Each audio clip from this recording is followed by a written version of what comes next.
All right. Good evening, ladies and gentlemen, boys and girls. I'm gonna Today I'm gonna be talking about a few things. A little bit about game mechanics, a little bit about the replay feature, and a little bit about my personal philosophy. Uh, Last night I was playing, obviously, World of Tanks. A couple of my friends in a platoon.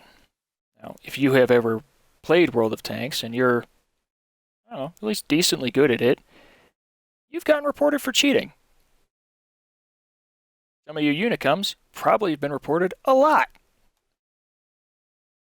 Now, there's two ways you can address this. You can get mad at it, you can ignore it, or you can, do as I do. I see it when I get reported for cheating, I usually view that as somebody having a lack of knowledge of game mechanics, or maybe some lag issue occurred. In some way there was a misconception that occurred. So I would prefer to reach out to this other player and try to correct this misconception. Maybe I can help someone play a little better, understand a little better how the game works. Um, Unfortunately, the person who reported me elected not to respond to my questioning of, well, what do you think I did that was cheating exactly? But, so, there are 2 points of issue that I can, I'm going to do a little guesswork here.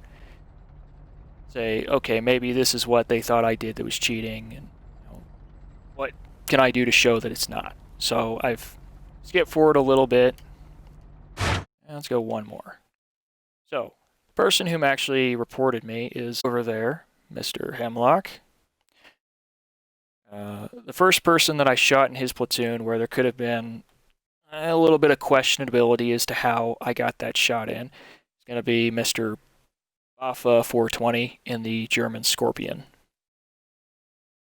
He's going to appear in a few seconds along the B and C 0 line.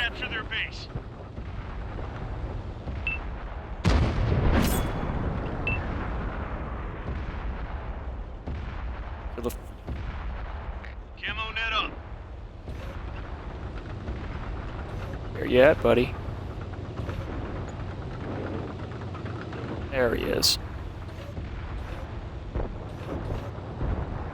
So, right off the bat, the fancy would be that if we're looking purely at the map features, it would appear that the small town along the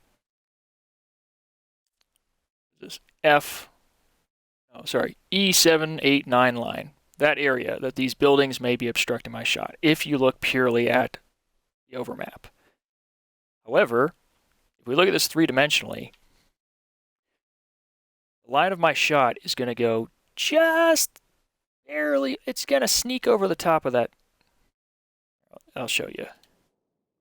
So, go down here.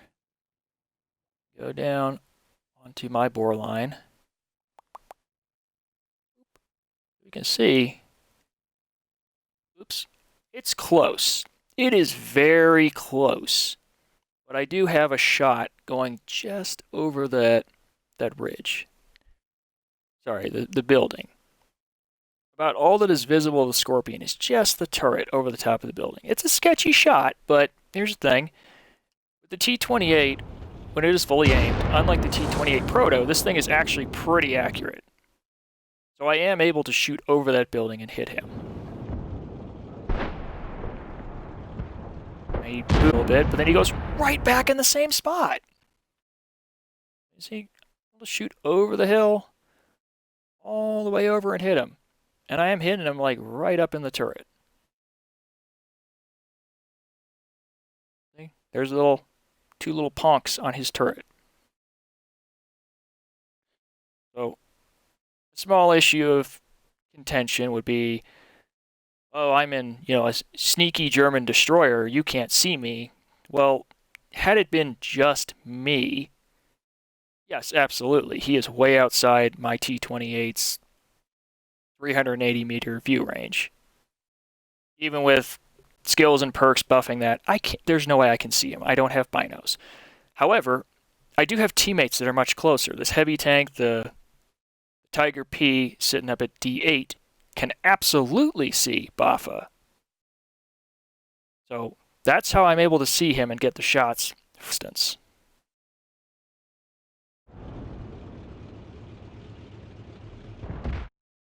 He got a little smart after I got the second shot into him. He moved back, and we can see. Whereas before I was able to see just his turret as he moves downward in an angle. Okay, now he is behind that building. I can't see him. So now going back to Mr. Ham. And again, here's the cool trick about having the larger of the two mini maps out. With the compass, I would only be able to see within 150 meters of me. But with the big map, I'm able to be looking at one while still remaining cognizant of what is happening on the larger map. Even in sniper mode, you can still see the map there. So, even though I am looking in one place, I am aware of tanks in another place. And this is going to be important here. So, right before Poison went unspotted, I could see what he's doing. I see, okay, he is moving southward. He is moving up that hill. He is going to have a shot on me. So I need to break off looking at this guy, and I need to pivot to go look at Poison. We've been detected. Turning all the way. Now that shot, the timing of that, I can understand. That was a little sketchy. Go back a little bit. Try and slow that down to make it more clear.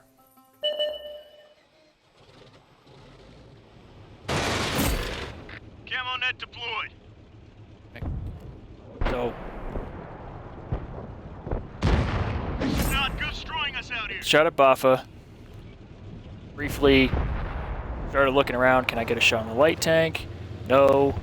Okay, I need to focus on the things to the north. Turning. Can I get a shot on Scorpion? No. Okay. SU-130 is coming up to get a shot on me. Enemy knows our location. I'm already turning to face him before he...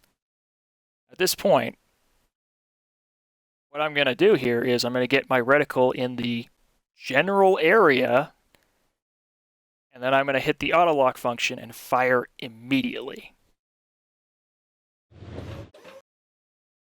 Because I am aware that the SU-130 PM has enough penetration he can get through the front of me if he fires heat shells. So I'm thinking I need to get this shot off quick or I'm not going to get a shot off at all. Okay. So I did get the gun on target and fired immediately.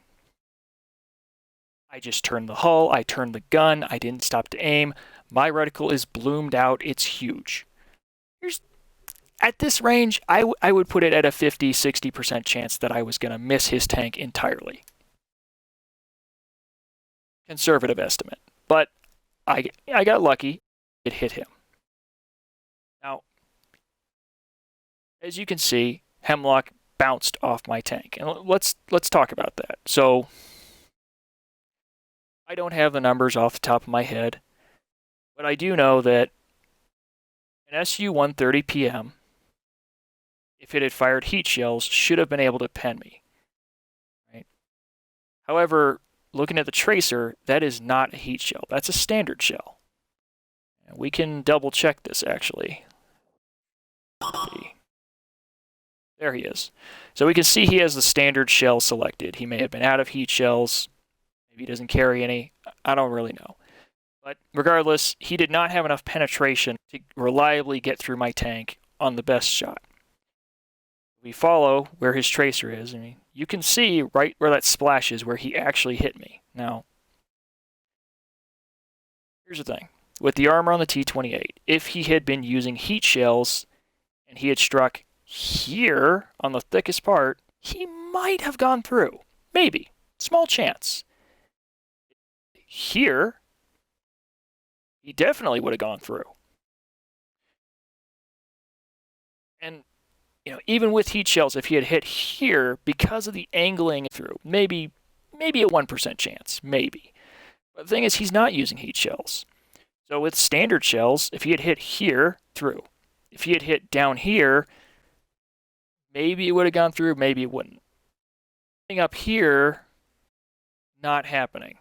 I mean, look, where he hit, it's a few millimeters to the left, and he would have missed entirely. So he got. I think he did the exact same thing I did, where he came up over the hill, auto-locked, and fired. And unfortunately, he was unlucky, and I had a little more luck on my side. Because, I turned, snapped off a shot, and I keep saying it. It was like, yeah, I got lucky here, dude. I could have missed. There's a good chance I should have missed, but I didn't. Another issue that I can see in the way that this happened is